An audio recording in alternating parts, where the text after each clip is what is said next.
Hello hero, it's Lucy Lannon. Let's do a quick and snappy pick a card because we've done a lot of long boys this week. This is the Blood Tarot. This is Ruby and Fuchsite, which you might want to use. This is Jade. If the meanings of any of those correspond to anything you're going through, or an amethyst as well with Chonky Boy, then please do let me know. Or if you aren't aware of the meanings and you need to look them up, please put them in the comments down below so that other people can use them. But I am particularly drawn to pointing out the stones at this point, so they may be useful to some of you with whatever energies we're working with. If you've seen the subject line, you know what this reading is about better than I do. I'm just going to go in and see what we get and take it as long as it needs to take. Or as far as it needs to go, should I say. Is this one?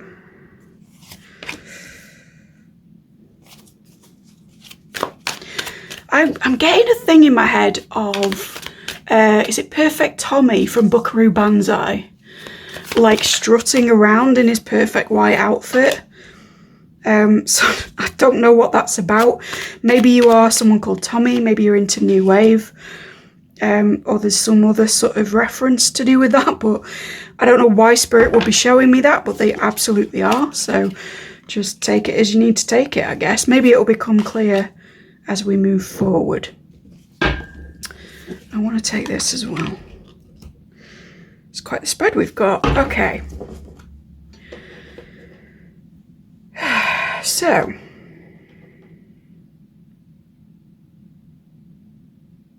Just one sec, guys. I'll be right with you.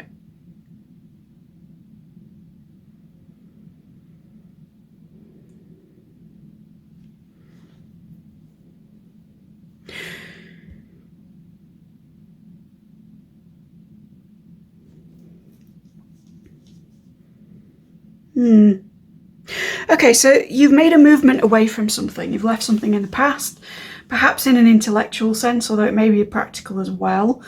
And I think that you thought that this was going to bring in some kind of swift movement. You thought that your fate was going to be changed on leaving something behind. You thought that you'd kind of started off a cycle, which I think you thought by letting go of the old, you'd immediately bring in the new or invite it or something. Particularly the new in a creative or a sexual sense. We'll get more into what it is as we go. And instead you're kind of left in the same old energy. It's not a bad place to be.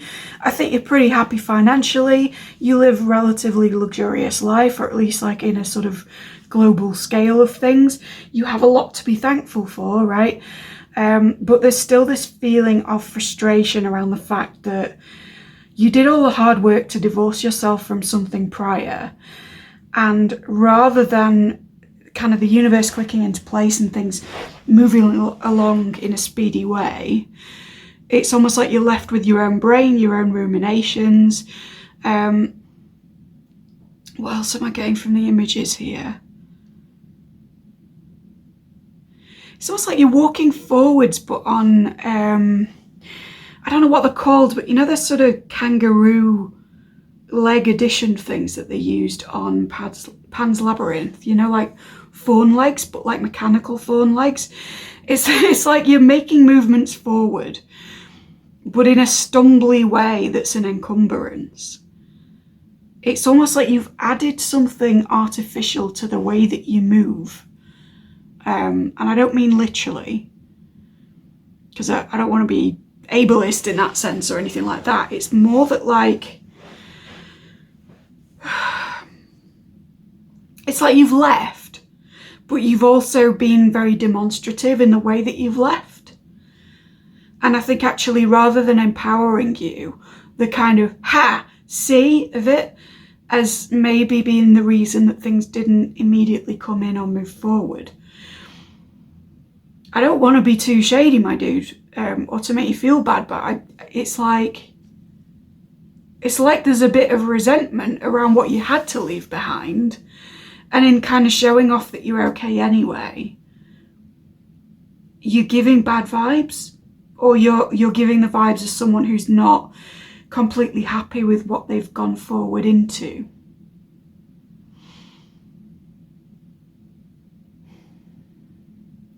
And this is, I mean, in a way you're aware that it's like a self-entrapment thing, and it's almost sort of very theatrical.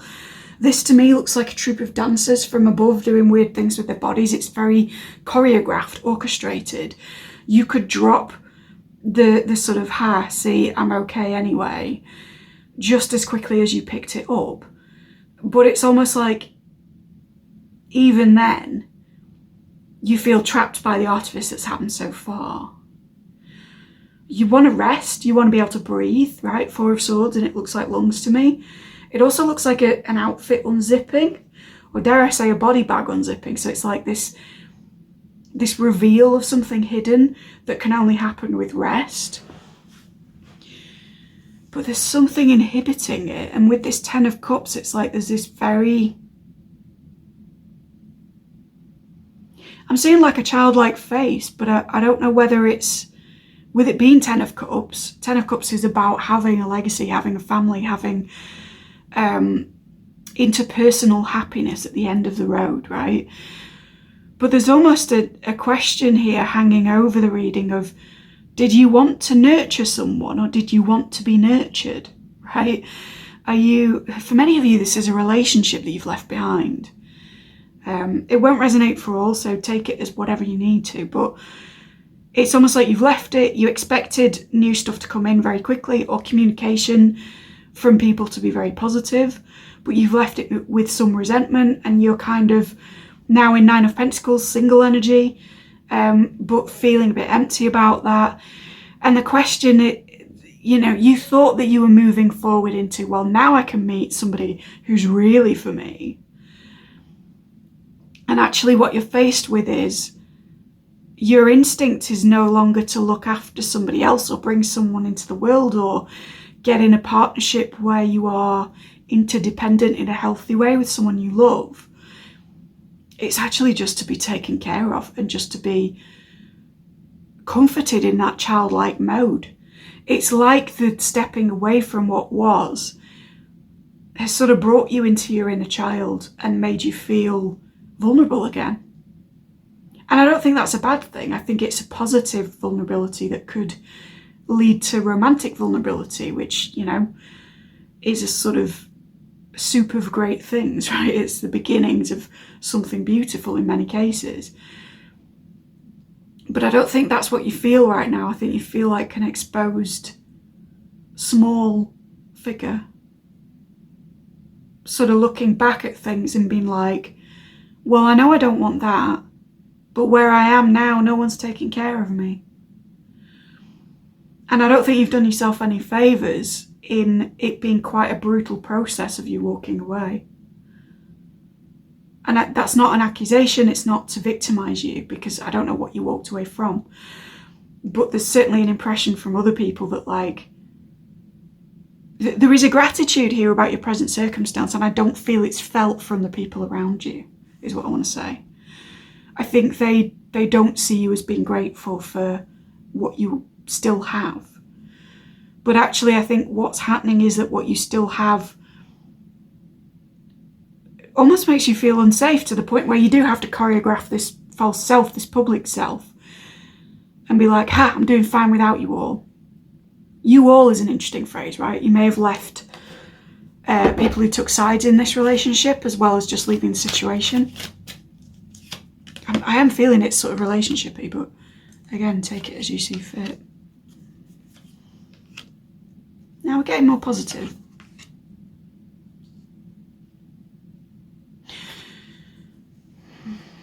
I want to take one for you. One for you. Oh, we're doing that way. Okay.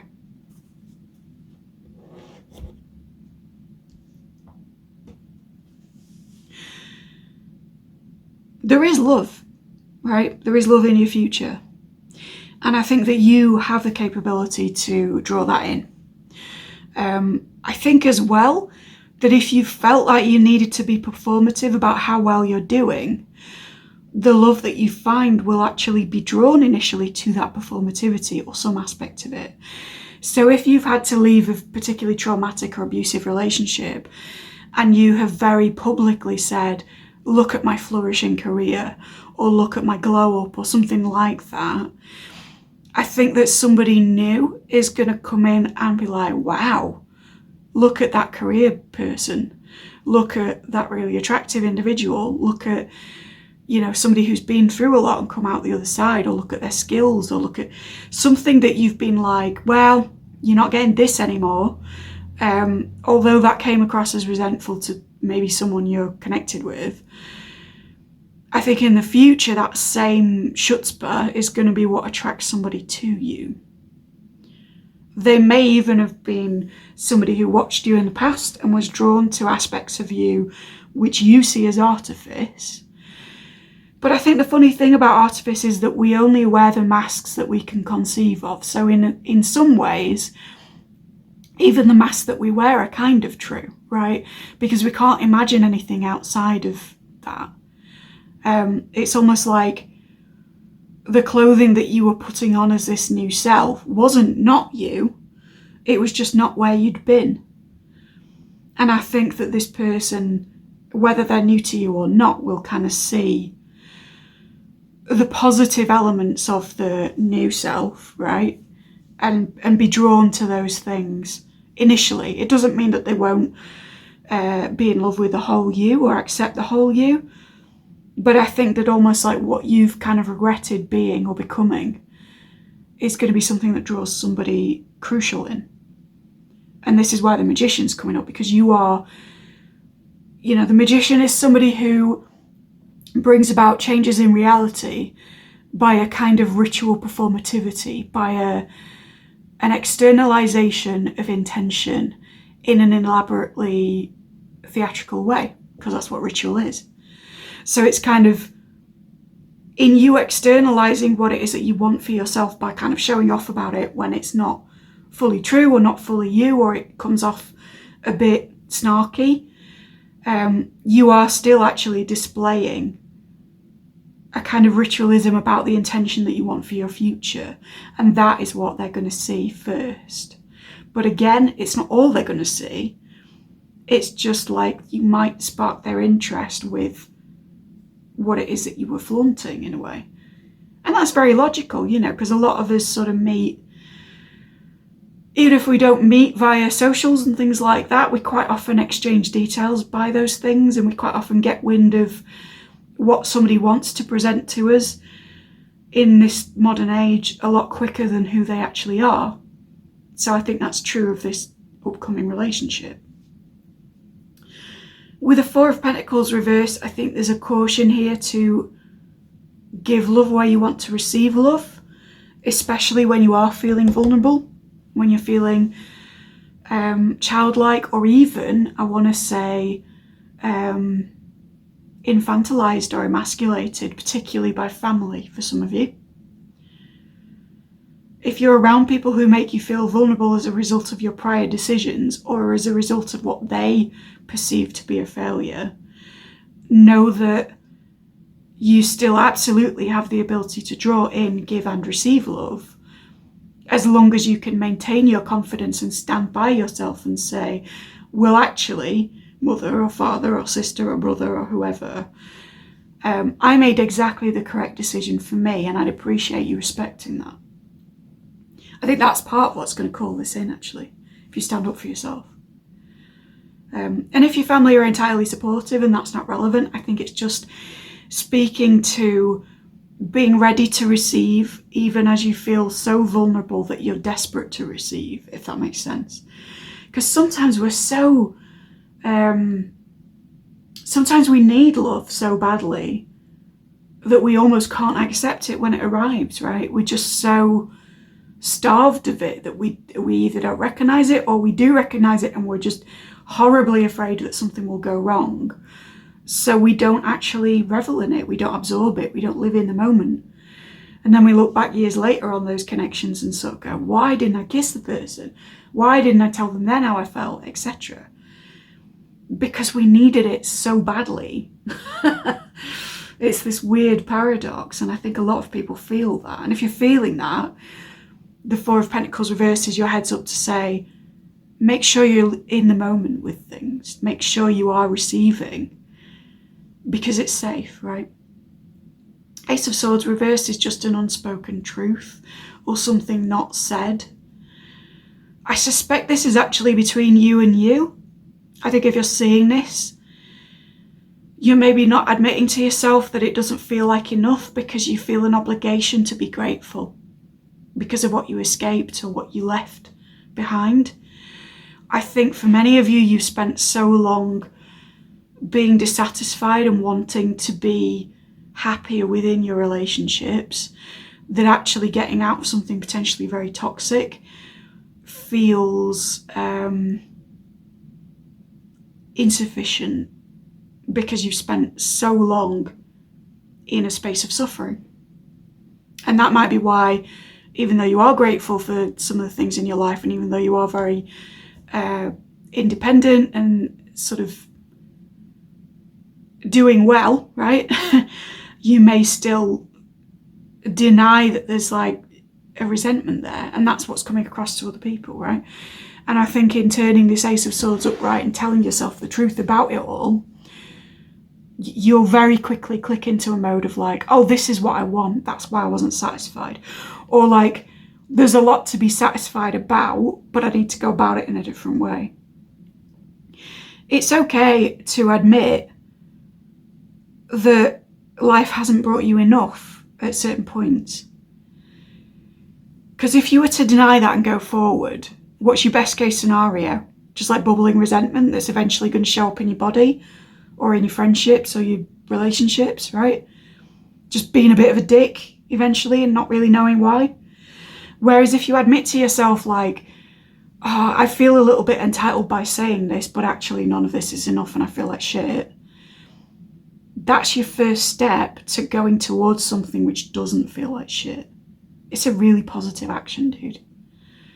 So if you feel almost like you can't, because Ace of Swords is about speech as well, it's like if you feel you can't vocalize that you're not satisfied right now and that you made the right decision but it hasn't taken you to a good place, and you're pissed off with the universe for not delivering, and you're annoyed at yourself for sort of showboating or for being a bit resentful or being a bit snarky or whatever, admitting all of this is beginning the process to just solving it, right? Six of Wands reversed is again reflective of this kind of lack of success, but it's related to this very choreographed vision of the self and a way of self-entrapment. So I think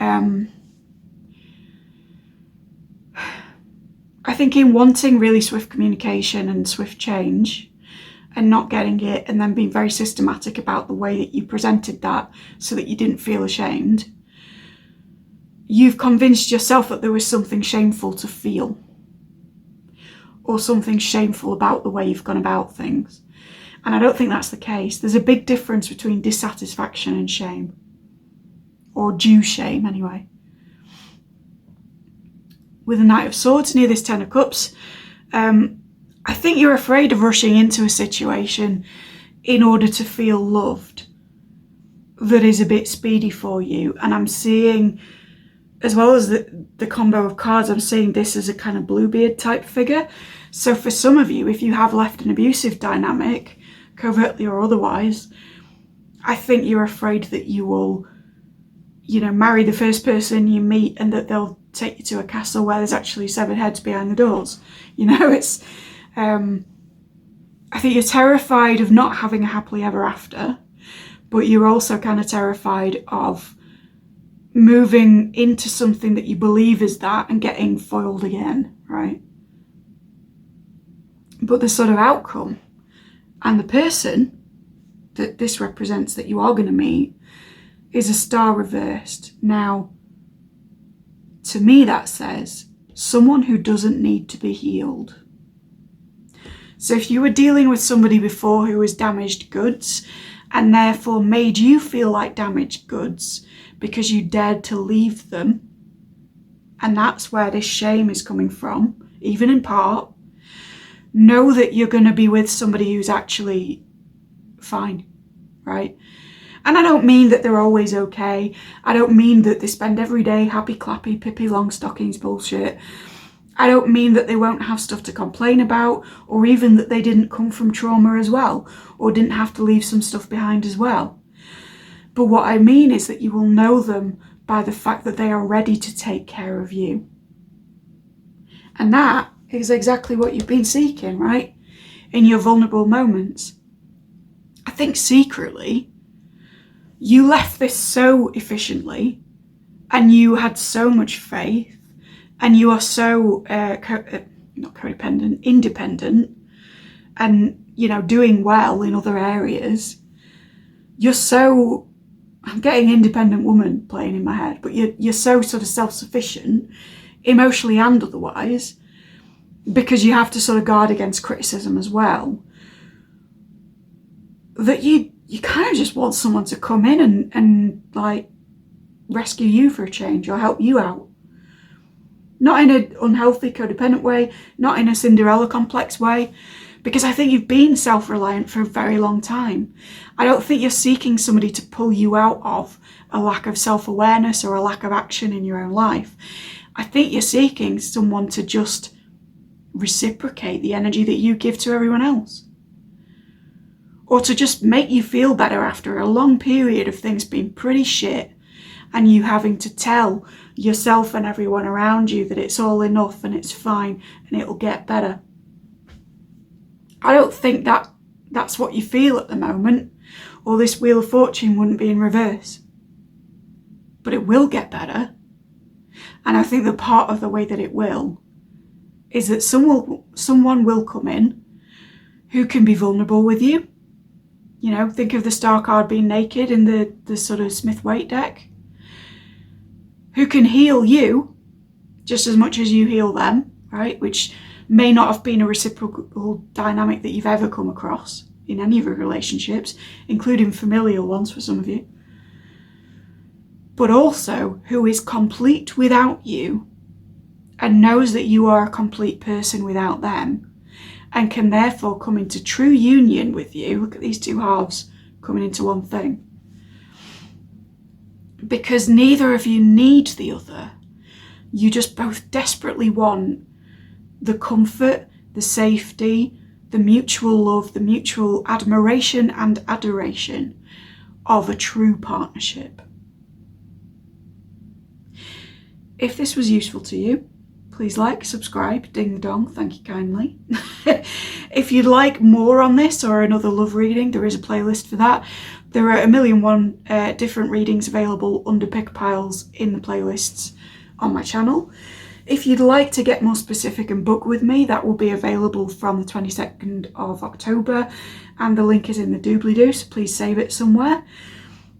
This is a very small channel, so if you've enjoyed this, please grow me, right? Share me far and wide.